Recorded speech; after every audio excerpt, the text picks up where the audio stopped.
The hexagon has arrived and it is here to stay. For scientific advances, we need to challenge existing ideas using observation, hypothesis, and experiments.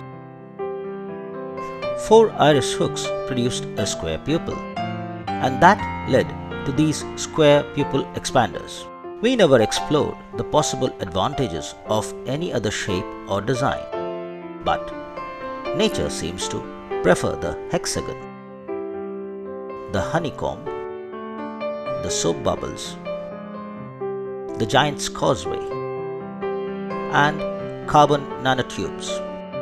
Now, inserting 6 iris hooks is a cumbersome exercise.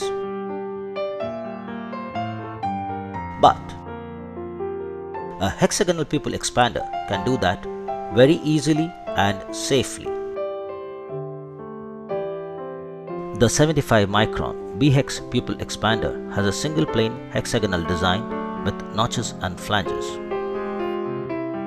A 1.5 mm incision is adequate for insertion. As alternate flanges are tucked under the iris, the notches engage the pupil margin to provide an expanded pupil.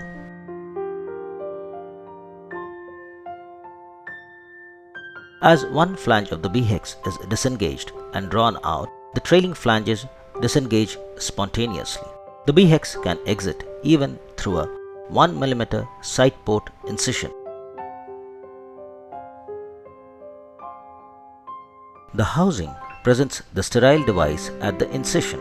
As the leading flange is slid through the incision into the anterior chamber, the B-Hex remains in clear view through its entire travel, whereas injected devices are obscured for a significant part of their travel.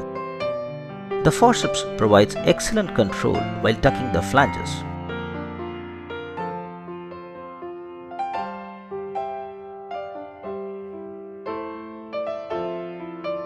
The B-Hex provides a hexagonal expanded pupil which is adequate for a 5 mm capsulorhexis.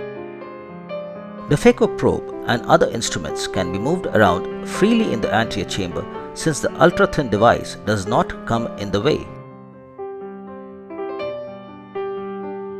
Since the device is almost flush with the iris, we barely notice its presence.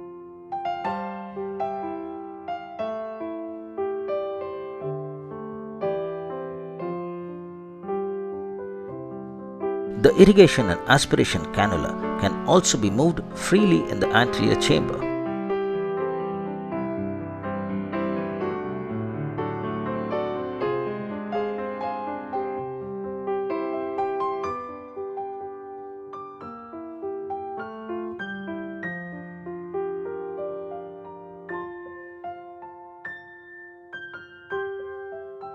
IOL implantation is unhindered too.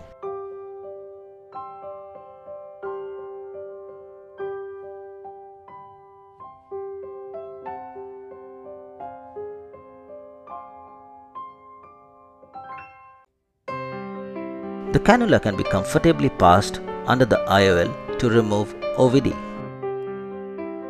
A flange is held and advanced centrally. As the notches are disengaged, the B-Hex is simply drawn out and the trailing notches disengage spontaneously.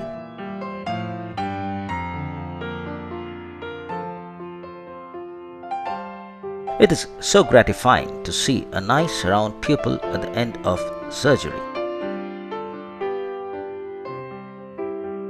Why is the hexagon such a big deal?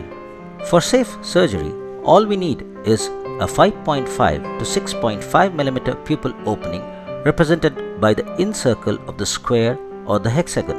A square containing a 6.5 mm incircle has a circumcircle of 9.2 mm, whereas a hexagon containing the same 6.5 mm incircle has a circumcircle of only 7.5 mm. When the square device with a 9.2 circumcircle is placed in the anterior chamber, it has a dangerously narrow angle to corner clearance, whereas the hexagon with a 7.5 circumcircle has a much safer, wider clearance.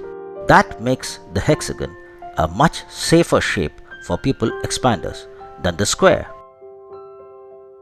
At only 75 microns, the B-Hex is 1/10 the thickness of other devices. Being as thin as a hair, it is safely used in shallow anterior chambers. And it can be removed through a 1 mm side port incision, a feat which no pupil device has been able to achieve.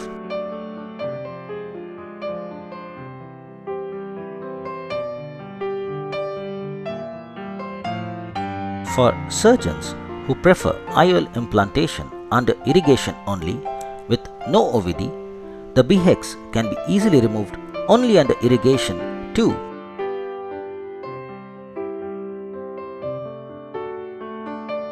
Even for a hard cataract, the 5.5 mm expanded pupil is adequate.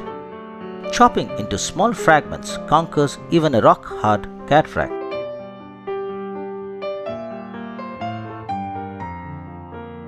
The B-Hex maintains the pupil at 5.5 mm and ensures that it does not get any smaller. That is the only assurance a surgeon requires from a pupil expander.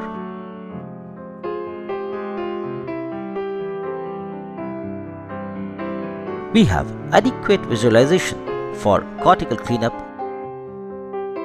and IOL implantation.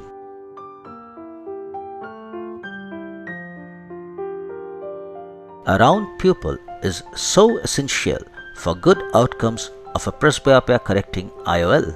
The B-Hex is invaluable when the pupil comes down after the capsular excess. A little OVD lifts the iris off the capsular rim. As the flange is tucked under direct visualization and moved towards the periphery, there is instant confirmation that the capsular excess hasn't been engaged. The control with the forceps is precise and predictable, unlike injector-delivered devices where the control is remote and away from the site of action. And now we are back to our comfort zone.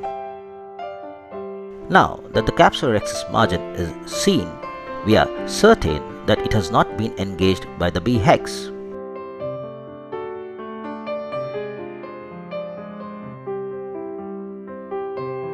Change is the only constant, and we should embrace it when we have irrefutable proof.